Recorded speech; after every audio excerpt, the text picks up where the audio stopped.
Today जो हमारा topic है वो है एम्पियर सर्कुलर लॉ। जैसे कि हमने पिछली क्लास में अपना गैल्वेनोमीटर टू एमीटर और गैल्वेनोमीटर टू वोल्टमीटर कन्वर्ट करना सीख लिया था। आज हम पढ़ेंगे एम्पियर सर्कुलर लॉ। तो ये जो लॉ है वो एक बायो सैवर्ट्स लॉ है। और ये जो एम्पियर सर्कुलर लॉ है वो सेम रोल प्ले करता है जैसे कि इलेक्ट्रोस्टैटिक में गॉस थ्योरम। तो चलिए अब देखते हैं कि है क्या, और उसको इससे जो सॉल्व होने वाले न्यूमेरिकल्स हैं उनको कैसे सॉल्व करते हैं और उनके कुछ डेरिवेशन से वो भी सीखते हैं। तो गाइस, जो एम्पियर सर्कुलर लॉ है वो बिल्कुल सेम है गॉस थ्योरम की तरह। तो इससे ये जो रिलेशन है वो हमें नेट मैग्नेटिक फील्ड और नेट करंट में हमें रिलेशन देता है। It state that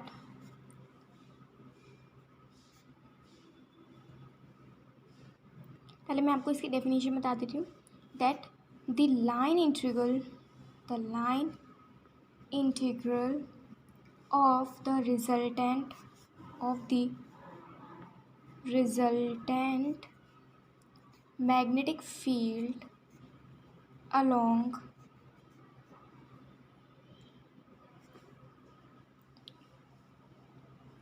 closed plane is mu naught times the net current enclosed within the closed loop। इसका मतलब ये हुआ, मान लीजिए मेरे पास कोई क्लोज लूप है, ठीक है। अब उसमें से करेंट पास हो रहा है, बहुत सारे करेंट्स निकल रहे हैं। मान लीजिए I1 करंट है, ये I2 करंट है, ये मान लीजिए IN करंट्स इसमें फ्लो हो रहे हैं। और अब अगर मुझे इसका अगर मैं एम्पियर सर्कुलर लॉ यूज़ करूँ तो मुझे देता है line integral of the resultant magnetic field. जो रिजल्टेंट मैग्नेटिक फील्ड होती है, मान लीजिए लाइन इंटीग्रल होता है इंटीग्रेशन ऑफ, ये इसका फॉर्मूला होता है B dot D L which is equals to mu naught times the net current flowing through the circuit.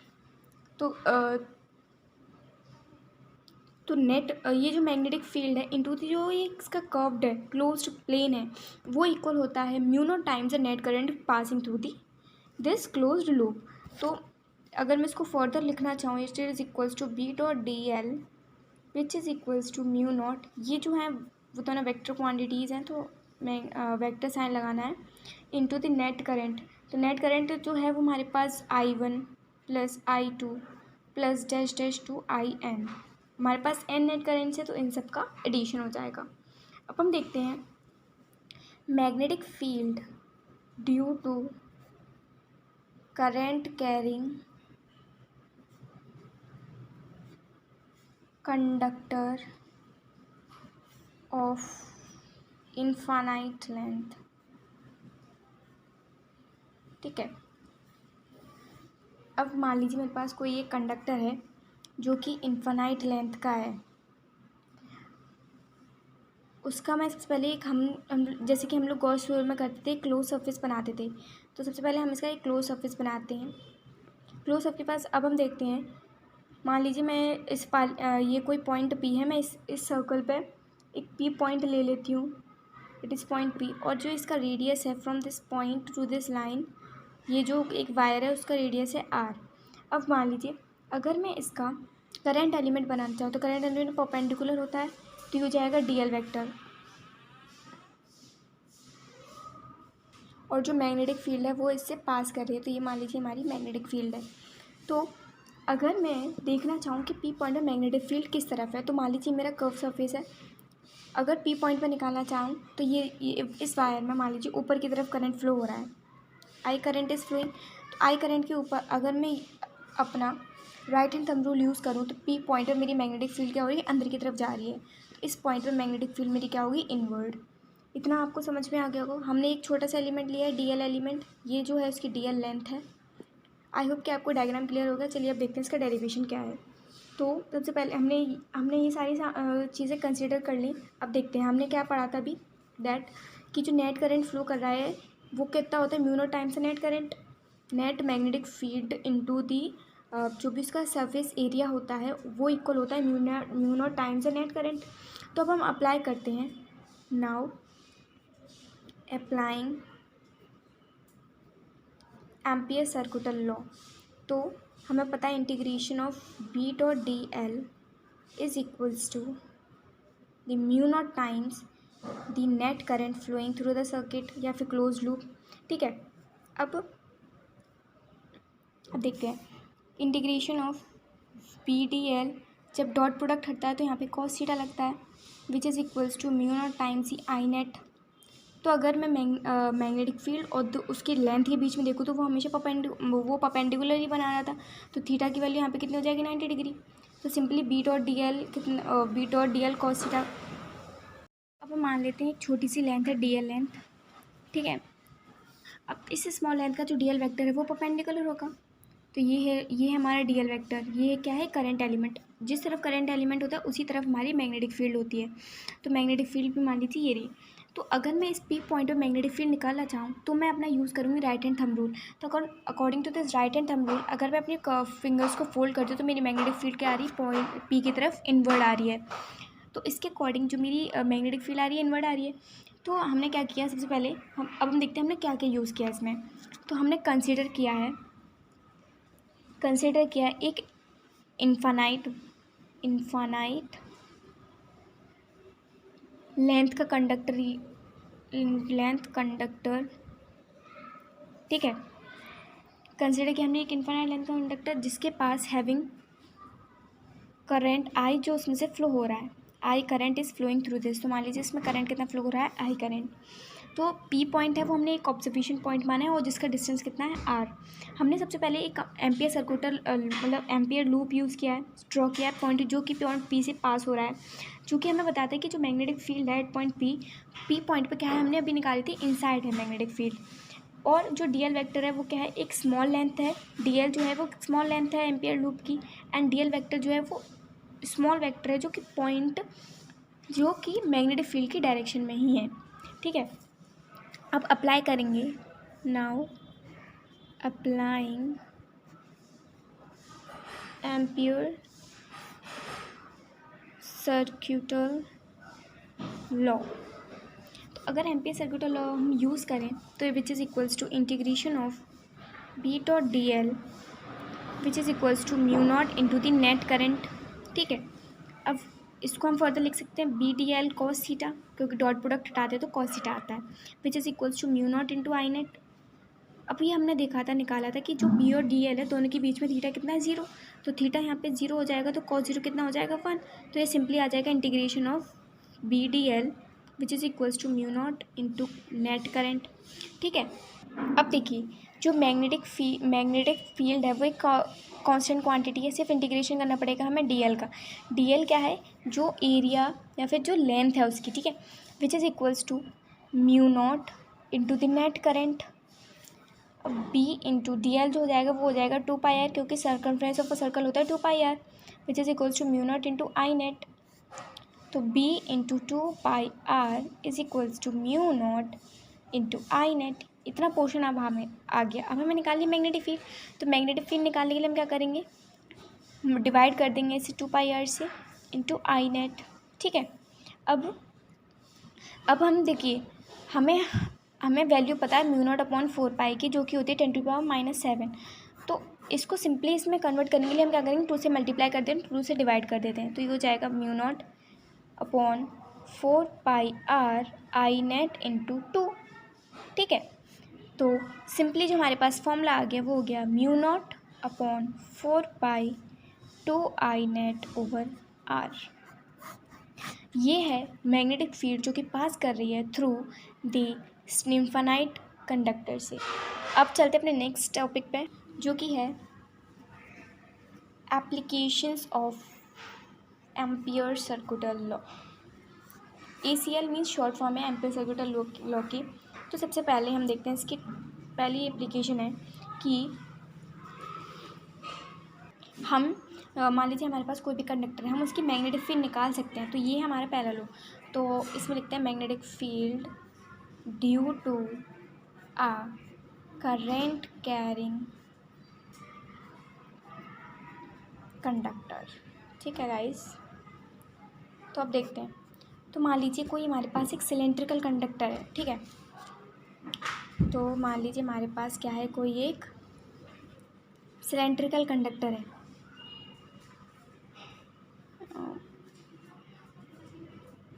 ये हमने क्या बना लिया, एक अपना सिलेंड्रिकल कंडक्टर बना लिया।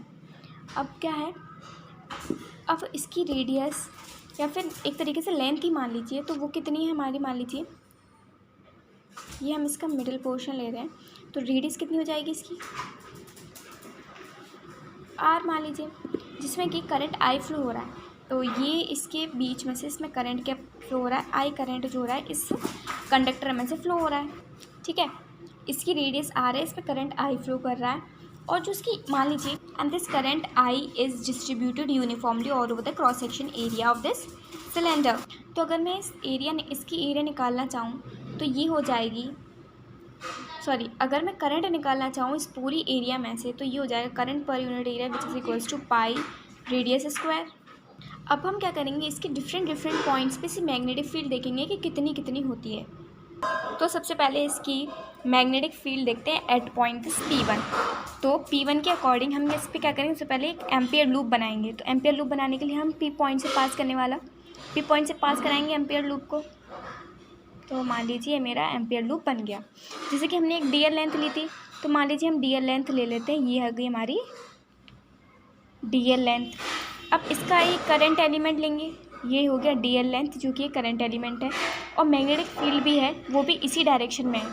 तो अगर मैं इस पॉइंट पर मैग्नेटिक फील्ड करना चाहूँ तो according to our left right hand thumb rule, तो मेरी मैग्नेटिक फील्ड क्या आ रही पी पॉइंट पे इन्वर्ट्स की तरफ, तो मैं यहाँ पे इन्वर्ट कर दूँगी।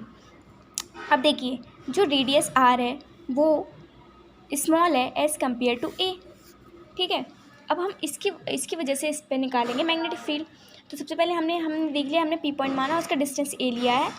अब उसके उस पॉइंट पी पे हम मैग्नेटिक फील्ड निकालना चाहेंगे। तो अगर मैं अकॉर्डिंग टू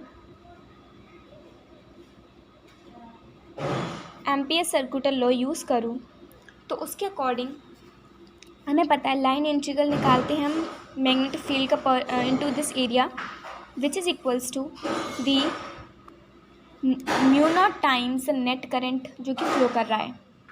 तो इसको खोलूँगी तो ये हो जाएगा B D L cos theta which is equals to mu naught into net current. तो कॉस थीटा यहाँ पे थीटा यहाँ पे कितना हो जाएगा 0 डिग्री, तो कॉस थीटा कितना हो जाएगा 1। तो ये सिंपली हो जाएगा B D L which is equals to mu naught into this net current. अब बी जो है वो कांस्टेंट है, तो सिर्फ इंटीग्रेशन होगा डी एल का। डी एल क्या हो जाएगा मेरे पास 2 pi R which is equals to mu naught into this net current. तो B is equals to mu naught I net upon 2 pi R. तो हम इसको 4 पाई में कन्वर्ट कर देंगे, तो उसके लिए हमें मल्टीप्लाई करना पड़ेगा 2 से और 2 से डिवाइड। तो आई होप कि आप ये तो कर लेंगे। तो ये हमारे पास सिंपली नेट मैग्नेटिक फील्ड आ रही है इस पॉइंट पी से पास करने वाली। अब हम देखते हैं सेकंड केस सेकंड देखेंगे हम एट पॉइंट P2। तो P2 जो है वो हमारा सरफेस पे ही लाई कर रहा है। तो सबसे पहले हम क्या करेंगे, इसमें एम्पियर लूप बनाएंगे। तो मान लीजिए हमारा एम्पियर लूप है, और जो इसका ए रेडियस है वो इक्वल हो जाएगी, जो इसकी रेडियस आर है वो इक्वल हो जाएगी रेडियस ए से। तो आर इज़ इक्वल्स टू ए इस केस में। और देखिए ये हमारा क्या है डीएल वेक्टर, क्योंकि हमने ये छोटी सी लेंथ कंसिडर करी है, इस लेंथ के अकॉर्डिंग ये हमारा हो जाएगा करंट एलिमेंट। और जो मैग्नेटिक फील्ड है वो भी इसी की तरफ है, ठीक है। तो मैग्नेटिक फील्ड भी इसमें ऊपर की तरफ ही होती है हमेशा। तो अब हम P2 पॉइंट पे मैग्नेटिक फील्ड निकालेंगे। तो Ampere according to Ampere circular law, according to ACL के अकॉर्डिंग हमें पता है integration of B dot D L जो हमें देगा वो क्या होता है mu naught times net current, ठीक है। तो B D L cos theta is equals to mu naught into this net current. हम क्लोज्ड का कर रहे हैं इसलिए हम यहाँ पे सर्कल बनाते हैं। आई होप कि आपको ये चीज़ तो आती होगी। तो यहाँ पे थीटा कितना 0, तो कॉस थीटा कितना हो जाएगा 1 integration of D L into mu naught this net current B into D L कितना हो जाएगा, this is pi A square 2 pi. अब रेडियस की जगह हम ए लेंगे, 2 pi A which is equals to mu naught into this net current. तो यहाँ पे मैग्नेटिक फील्ड हो जाएगी mu naught upon 2 pi I net over A, या फिर सिंपल हम इसको लिख सकते हैं mu naught upon 4 pi into 2 I net over ए। ये होगी हमारी net magnetic field at point P2। तो ये जो मैग्नेटिक फील्ड है वो सेम है कि जो एंटायर करंट है वो पास कहाँ से हो रहा है, एक्सिस ऑफ द सिलेंडर से, मतलब इस लाइन से, इस एक्सिस से सारा का सारा मैग्नेटिक फील्ड इससे पास हो रही है। मतलब सेम है कि जितना करंट इस एक्सिस से पास हो रही है उतना ही उसकी मैग्नेटिक फील्ड भी पास हो रही है। ये हमारा इससे लॉजिक निकलता है। अब देखते हैं हम केस 3 में हम निकालेंगे P3 पॉइंट से, जो कि है सिलेंडर के अंदर पोर्शन पे। तो सबसे पहले हम इस पॉइंट से पास होने वाले क्वेश्चन नहीं, एम्पियर सर्कुलर लूप बनाएंगे। एम्पियर लूप के बाद हम यहाँ पे लेंगे हमारी स्मॉल एलिमेंट की वजह से दिस DL करंट एलिमेंट, और मैग्नेटिक फील्ड हमें पता ही है कि जो DL एलिमेंट है उसी की तरफ होती है मैग्नेटिक फील्ड। तो इस पॉइंट ऑफ हमारी मैग्नेटिक फील्ड कहाँ आएगी, इनवर्ड आएगी। तो हमें इसमें जानते that this is the radius and this is the distance A। तो इसमें हमारा रेडियस जो है वो बड़ा है as compare to this A distance. तो अब हम इस पॉइंट पर मैग्नेटिक फील्ड निकालते हैं। तो according to Ampere circular law ACL, तो हमारी integration of B dot DL किसके इक्वल होता है, mu naught times net current flowing. तो सबसे पहले हमें निकालना पड़ेगा कि इसमें नेट करंट कितना फ्लो हो रहा है। तो हमें इसको पहले सिंपल वैल्यूज़ में लिख लेते हैं। इंटीग्रेशन ऑफ DL, यहाँ पे थीटा 0 डिग्री है तो कॉस थीटा 1 हो जाएगा, इसलिए मैंने सिंपली इसको ऐसे लिख दिया है। तो अब इसको हम इक्वेशन सेलेक्ट कर लेते हैं। ये मान लीजिए मेरी पहली इक्वेशन है। तो जैसे कि हम जानते हैं कि जो करंट है वो पास कहाँ से हो रहा है, this pi A square area से हमारा करंट पास हो रहा है। तो सबसे पहले हम क्या करेंगे, उसकी करंट डेंसिटी निकालेंगे। करंट डेंसिटी निकालेंगे, ठीक है। तो करंट पर यूनिट एरिया, तो उसकी करंट डेंसिटी हो जाएगी किसकी इक्वल हो जाएगी, ID मीन्स करंट डेंसिटी की। तो हमारा जो नेट करंट, ये this is a net current, तो हमारा नेट करंट हो जाएगा इसमें current density into this pi into A square. यहाँ पे जो हमारा it is pi R square, जो हमारी पूरी एरिया में से फ्लो कर रहा है। तो यहाँ पे हमारा रेडियस का काम क्या कर रहा है, A, तो इसलिए हमने पाई A स्क्वायर लिखा है। ये हमारा आ गया नेट करंट। तो आई नेट हो जाएगा, ID हमारा कितना था, I net upon pi R square into pi A square. तो पाई से पाई कैंसिल आउट हो जाएगा, तो यहाँ पे आई नेट हो जाएगा हमारा current, this is not net current, यहाँ पे हो जाएगा I upon radius square into A square. ये हमारा हो गया नेट करंट आ गया हमारे पास। तो अब हम सिंपली इसको वैल्यू को हम अपने मैग्नेटिक फील्ड वाले फॉर्मूले में पुट करते हैं।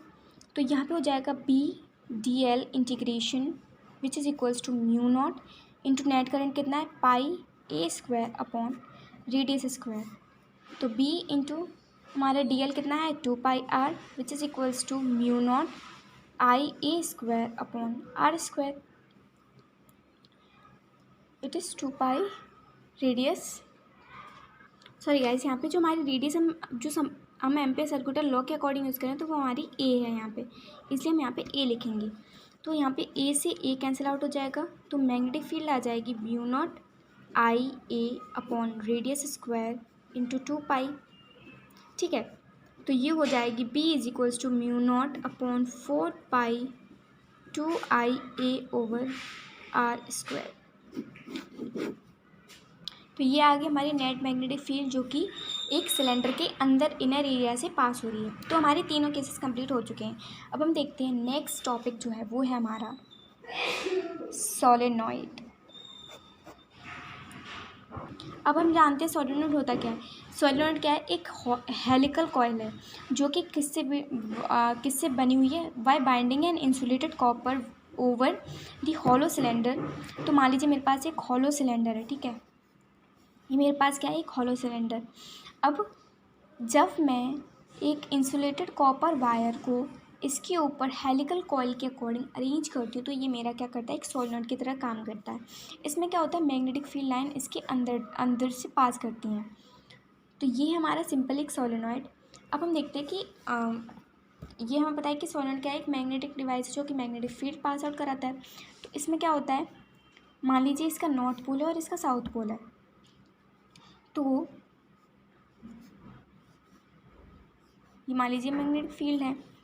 तो जैसे कि हम लोग जानते हैं कि मैग्नेटिक फील्ड लाइन जो होती है वो नॉर्थ से निकलती हैं और हमारे साउथ में जाके एंटर करती हैं। तो यहाँ पे क्या होती है, पास में वो क्लोज लूप भी बनाती हैं और दूर जाके जाते जाते वो क्या करती हैं, स्प्लिट कर जाती हैं। अब ये हमारी मैग्नेटिक फील्ड लाइन है, ये हमारे अंदर की सोलेनोइड के अंदर मैग्नेटिक फील्ड लाइन्स है। तो अगर मैं देखना चाहूँ कि magnetic field according to anti clockwise और क्लॉकवाइज, तो हमारा जो करंट है ये हमारी क्या है, करंट है। तो अगर करंट हमारा क्लॉकवाइज है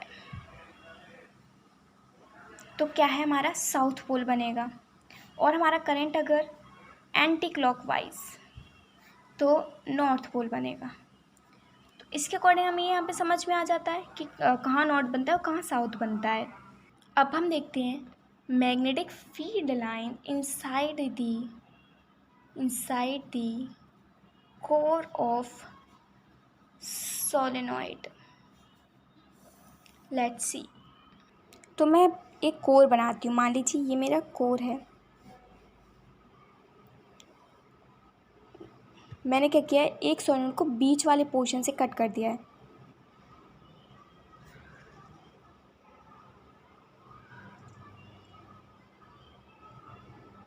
तो ये क्या है, ये वायर है जो कि कट है। मैंने क्या किया है, कोर सोलेनॉइड को बिल्कुल बीच में से स्प्लिट कर दिया है, वर्टिकली स्प्लिट किया है, काट दिया है।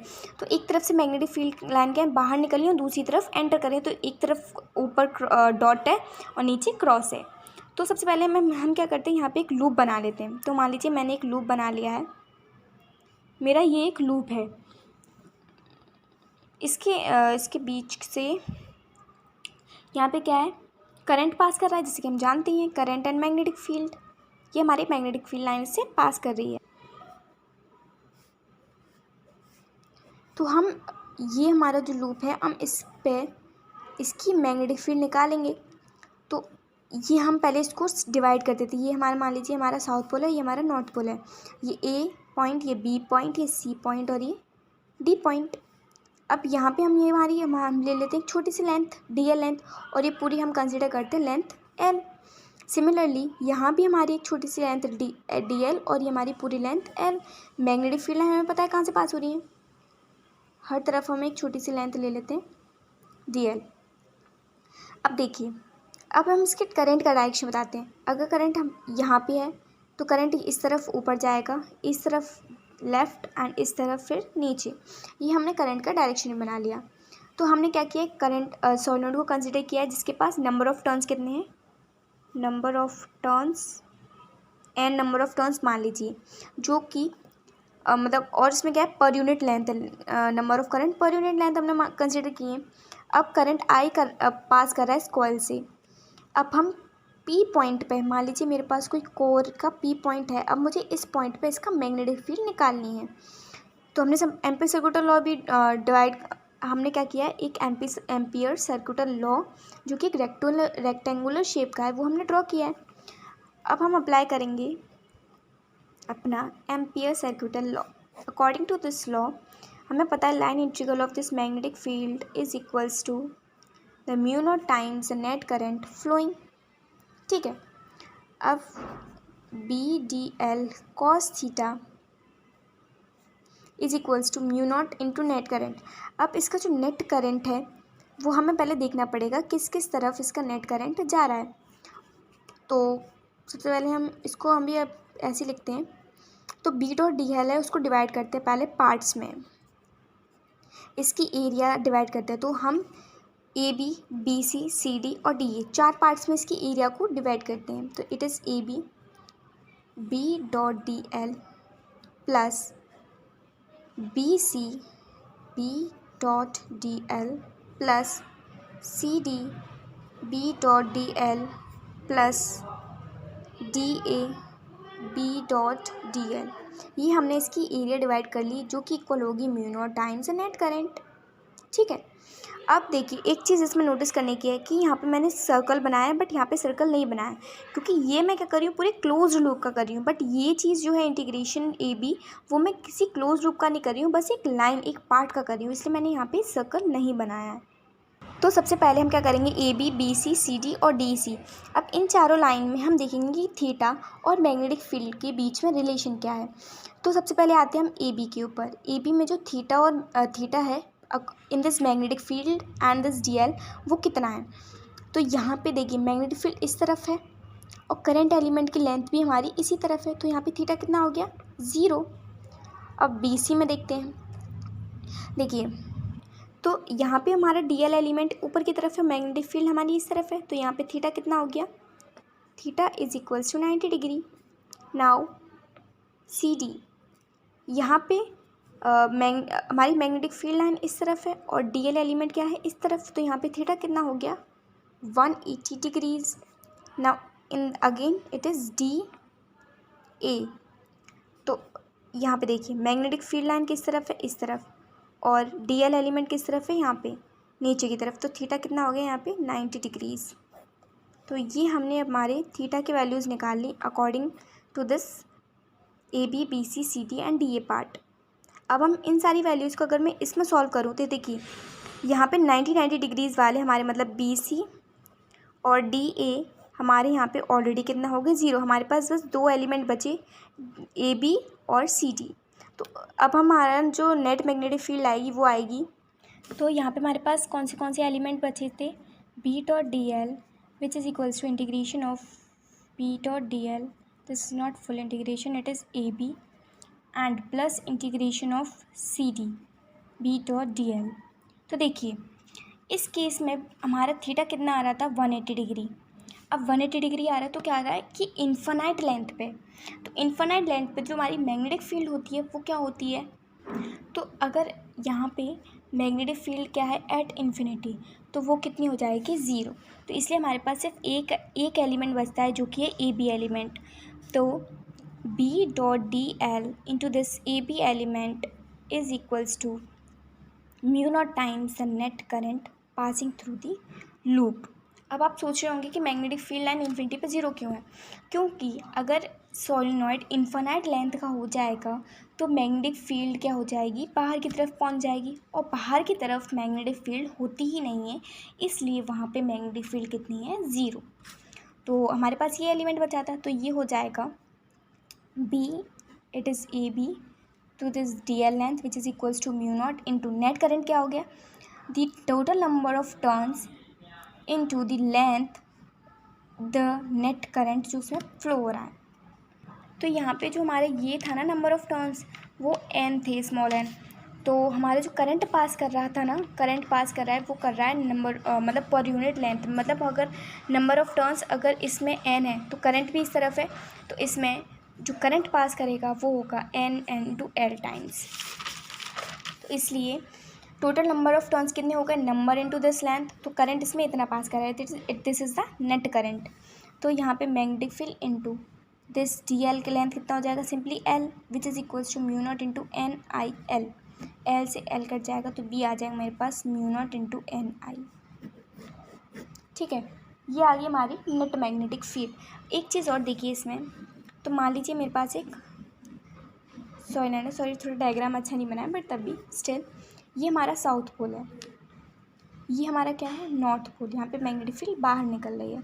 अगर मैं 2 पॉइंट पे मैग्नेटिक फील्ड निकालना चाहूँ, अगर मैं मान लीजिए यहाँ पे हूँ, ठीक है, तो मेरे को मैग्नेटिक फील्ड यहाँ पे कितनी मिलेगी इस बी पॉइंट पे, मैं अंदर जा रही हूँ तो यहाँ पे मेरे को मिलेगी B is equals to mu naught into N I times.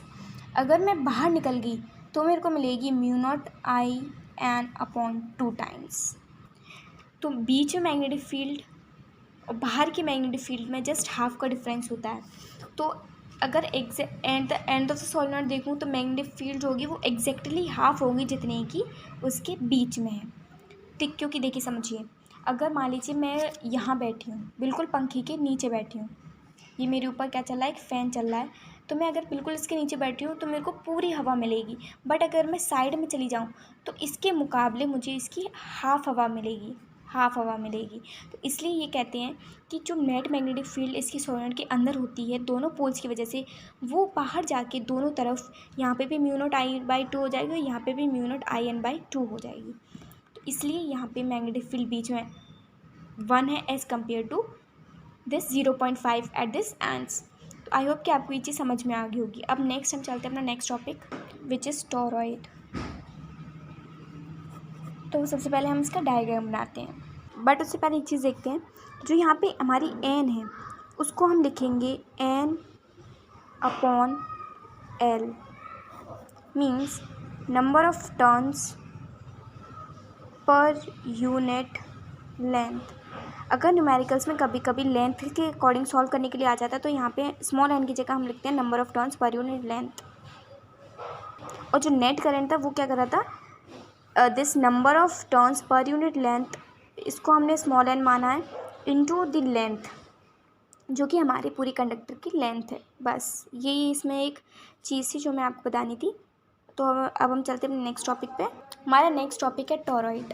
Toroid क्या होता है? मान लीजिए मेरे पास एक व्हील टाइप स्ट्रक्चर है। व्हील टाइप स्ट्रक्चर में जैसे कि सीढ़ी होती है, सीढ़ी उस तरीके से मान लीजिए एक उसका बीच का पार्ट होता है और एक यहाँ पे क्या है, कैविटी है, कैविटी, और ये बाहर भी कैविटी है। तो हमने क्या किया है, इसके ऊपर एक करंट एलिमेंट मतलब एक वायर मतलब वायर को वाउंड कर दिया है जिसमें कि करंट आई फ्लो हो रहा है। तो अगर मैंने इस तरफ से वाउंड किया है, इसमें हम सिर्फ एक ही वायर का यूज़ करते हैं, तो इस तरफ से अगर वाउंड किया है तो हम दूसरी तरफ से इसका करंट आई, इधर से अंदर जा रहा है करंट और इस तरफ से बाहर निकल रहा है करंट।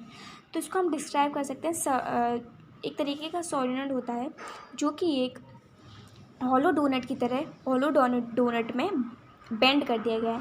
तो उसको इसलिए हम कहते हैं एंडलेस सोलेनोइड।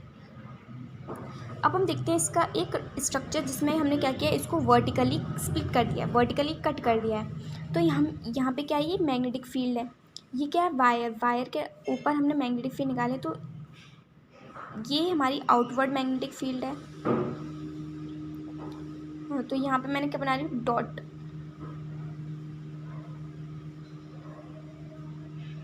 ठीक है, अब मैग्नेटिक फील्ड बाहर से इस तरफ से अंदर आ रही है, तो यहाँ पे मैंने क्या बना दिया, क्रॉस।